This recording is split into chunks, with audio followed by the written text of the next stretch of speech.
Welcome, Total Pro Nation. It's Lambo and Lambo's World Sports, presented by Sideline Sports Network. Like I said, we're going to be talking about the NFL. We are 2 months away from the NFL season. So there's going to be a lot of NFL head coaches on hot seats. I think about eight of them are going to be on the hot seat. Number one, I'm going to start off with um, Brandon Staley from the Los Angeles Chargers. Brandon Staley is in his third year. He was a former defensive coordinator for the Rams under Sean McVay. His record is 19-15 as he's lost his biggest playoff game this past year when they were up 27-0 and they lost to Jacksonville Jaguars. But here's why he's going to be on the hot seat. With the lineup that the Chargers have, all stars, his team has folded at worst times in dramatic fashion. The first year ended with a quizzical time management game in Week 18 against the Raiders, and last year when they blew a 27-0 lead. The worst team in history. Without any results from a talented defense, now Staley has Kellen Moore as the third offensive coordinator in many years to take the star quarterback Justin Herbert over the hump. The Chargers have a good wide receiver core as well, but they just need to finish games, and they have problems with finishing games. So if Brandon Staley does not win a playoff game, I think, in my opinion, I think Brandon Staley will be out of a job with Los Angeles. I think he's trying to call offensive plays, and he's a defensive coach. So remember, Brandon Staley is a defensive coach trying to call plays on offense sometimes in some scenarios. So we're going to see how that happens. Number two, Kevin Stefanski from the Browns. Kevin Stefanski was a former offensive coordinator under Kirk Cousins for the Minnesota Vikings. He's in his fourth year with the Browns. His record is 26-24, and he is 1-1 in the playoff game, which means the Browns have won their first playoff game in 2020 against the Pittsburgh Steelers for the first time in Lord knows when, a very, very, very long time. Probably since the Bill Belichick days in Cleveland. So it's been a long time. So he's been a long time Vikings assistant. Um, when he was the coach, Baker Mayfield took out 11-5 debut that almost upset the Chiefs in the divisional round of the playoffs. But after that, his team got progressively worse. In 2021, their record was 8-9, and in this past season, they were 7-10. Now, I don't know if he likes it or not, but all his eggs are in the basket for Deshaun Watson after the former Texans got suspended in 2022. So we'll see if Kevin Stefanski is able to rejuvenate the QB in a tough AFC North division. Like I said, you have the Steelers, you have the Bengals, and you have the Ravens. So all three of those quarterbacks, well, two of them, Joe Burrow, Lamar Jackson, they are better than Deshaun Watson as of right now. Deshaun Watson has not played in over a year. The Browns' struggles are on the wide receiver core. They have Amari Cooper, but I don't think they give him the ball that much, and the defense has been up and down.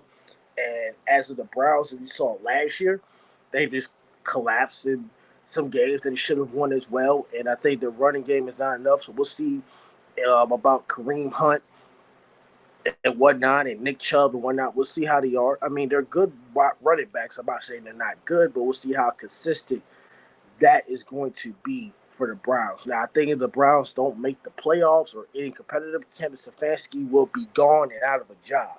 Now, the third head coach is the Commanders. Yes, the Commanders got rid of Dan Snyder. I think Ron Rivera is definitely on the hot seat, okay? He's in year four. His record is 22-27-1. I think when he got hired back in 2020 or 2019, they signed a 5-6 year deal in his contract. He's only one in the playoffs. When in 2020 he had Taylor Heineke as a starting quarterback, and they lost to the Bucks, which he played very good.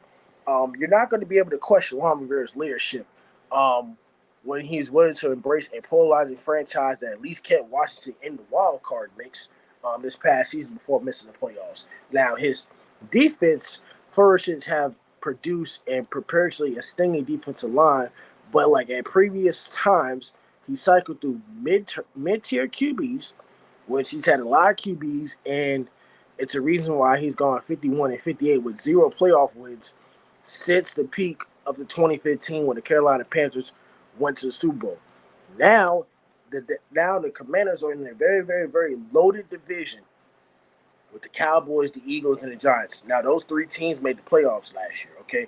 The Commanders were the only team that didn't make the playoffs. So now you're asking quarterbacks Sam Howell from UNC and Jacoby Brissett, who's been a quarterback from the Patriots, the Colts, the Browns. He's been everywhere. You're asking those two quarterbacks to carry the load.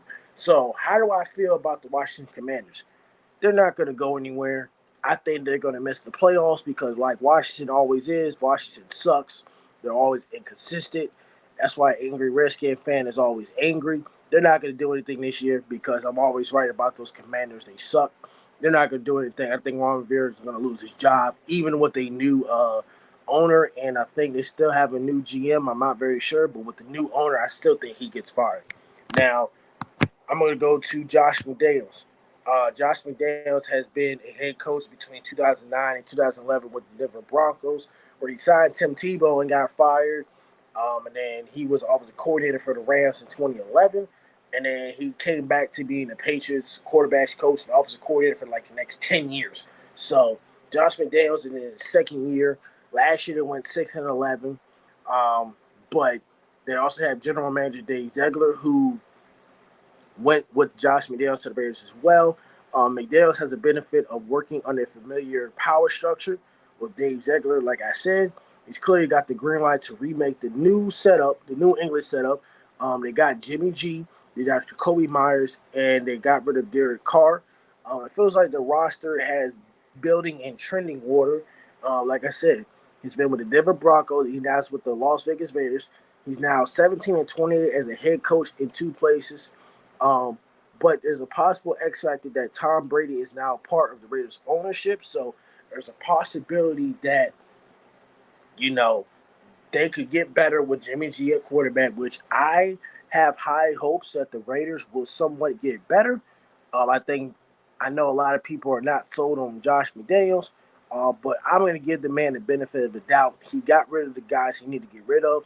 The Raiders weren't a bad team last year. I know the record says they were bad, but I know they had about 7 or 8 games where they blew about 10-point leads. But they have wide receivers. They have the core. They have the defense. They had Patrick Graham, I think, as the defensive coordinator that came from the Giants. You have Josh McDaniels calling the plays. So we'll see how that goes. I think the Raiders will somewhat find a way to make the playoffs, and Josh McDaniels will be able to keep his job. Mike McCarthy for the Dallas Cowboys. Now, according to Jerry Jones, he said he wants to keep Mike McCarthy, but we've seen the whole story with Jerry Jones when he got rid of Jimmy Johnson. So we'll see how that goes. Apparently, Jerry Jones, like I said, told Mike McCarthy he wants him running the Cowboys as long as Tom Landry. But I think he's capping out of his mouth because I don't think Mike McCarthy's in his 50s. I don't think he's going to continue to coach for the next 30 years. Mike McCarthy's resume. He's now led to 10 different double-digit winning seasons dating back to his days in Green Bay. He's also won 1 Super Bowl. He's also found 1 playoff victory in Dallas upon an elite offense with weapons and curious late-game calls and consecutive season-ending losses. He got rid of OC Kellen Moore, and now Mike McCarthy is going to call all of the plays like he did with Green Bay with Aaron Rodgers, which that clearly didn't really work out, and that's why he lost his job. How do I feel about the Dallas Cowboys? The Dallas Cowboys will probably have the same record as last year, go 12-5, and not win a playoff game because the Dallas Cowboys are overhyped and the fans are stupid. And I'm the biggest Cowboys hater in America, but the Dallas Cowboys will make the playoffs. I mean, I don't see why not, but they're not winning a Super Bowl as long as I'm alive. Now, the coach, Todd Bowles. Todd Bowles is, I'm not sure why he's on the hot seat. He took over for Bruce Arians, which Bruce Arians went up to the front office.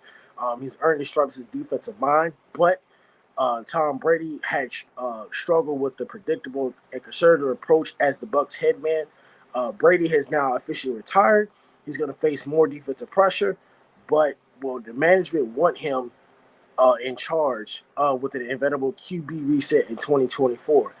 Todd Bowles is also the head coach of the New York Jets between 2014 and 2016, or 2014 to 2016. He was the head coach, and now with his second year with the Bucs, he is officially 34-50 in his career as a head coach.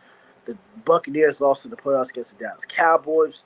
So, do I think Todd Bowles is on a hot seat? I think no, he shouldn't really be on the hot seat. I mean, you had Brady, you struggled.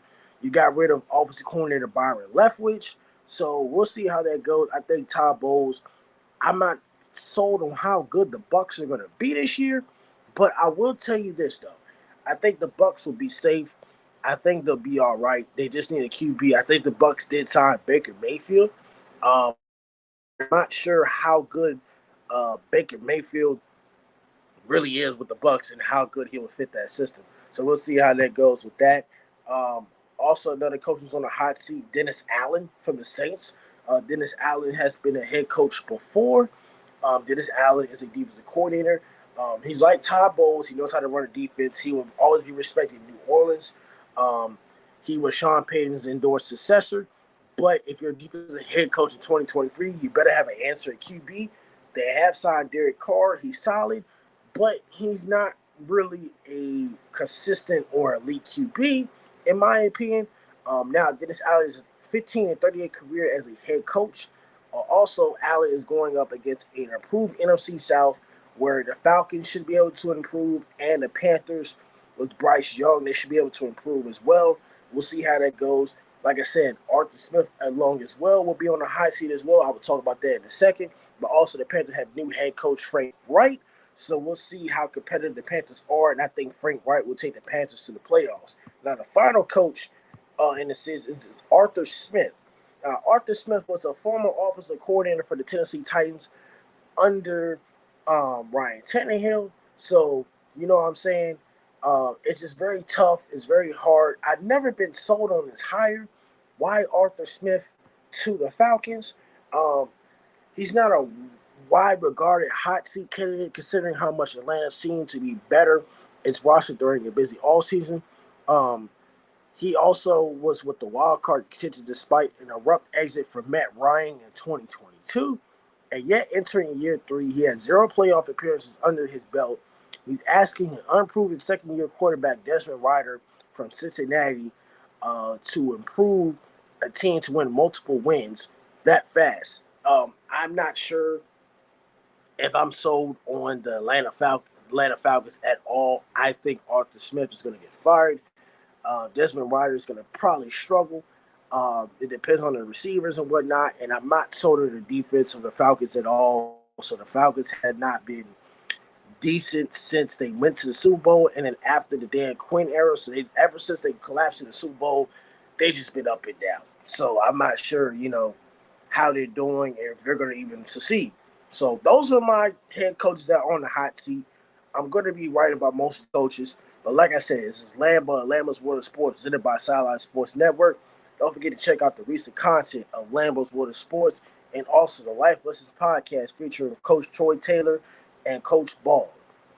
More content on the way since Lambo and Lambo's World of Sports. We'll be catching you later on.